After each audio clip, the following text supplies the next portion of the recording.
अरे सर, अरे सर धरी चना के बेटा साले झगड़ुआ। अरे साला रे, ए साला कीरिया खास साला रे। ए का भाई मुतेरी का भाई ता हमरा के रंग के डल सा। अरे भाई भाई के डले बा। ए अरे हाय होली में हाय देखी बोली मत आय, बोली ना रंग ए दूर ए मुतिया दी आय। देथे ना आई का दी ली हाय एक गिलास पतरी ना लेते दी दे ना। ए अब से मत डाली हम लोग, ना ना आपने डाला ज्यादा लड़का हमें साला डाल दे सा। भाई होली होली लेकिन जानता सब ए बता के डाले कर डाला ना तो हमें बुझाइला नु कि हमार तो हार्डे फेल हो जाए साला सांप तो ना घुस गई। हम जानते रहे हम बहुत फेरा में पड़ तो हमार बुढ़िया बीन बजौला सिया नु हाँ। तब जाके निकले भइल है तो बाद में पता लागल है कि रंग हमाई मेरे ले रानी आय। हमाई मेले ले रानी हाँ ए वाह। हल्के दी है ललका हल्के दी है ना तो गाड़ भरा जाई उड़ेला देने दे तो दरबार नीट हो आराम से। हे भगवान। ए हमें पानी ना मिलल है का रे नाही तरुआ के नीट दियल गेला।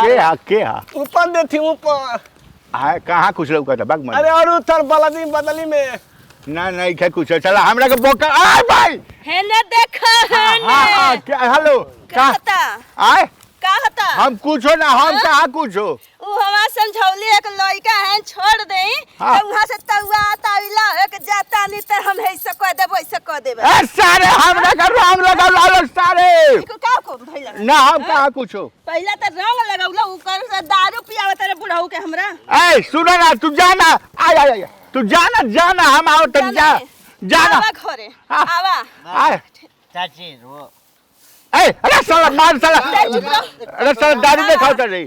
सुना हाँ। अब इन तो बीन बजावत रहनी ना हाँ। अब आवा घरे में अतना गिन डांस तहरा के दिखावत अरे माई अरे बाप रे बाप।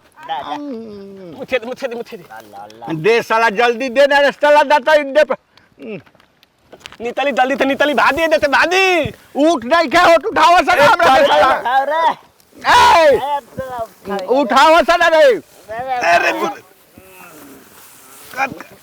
बाग साला रे चूता ए हाथ से नहीं बाग साला अपने साले उठ होते नहीं के हमरा के उठाई लो ए रोक चल ए मुथिया बाग साला मुखिया जी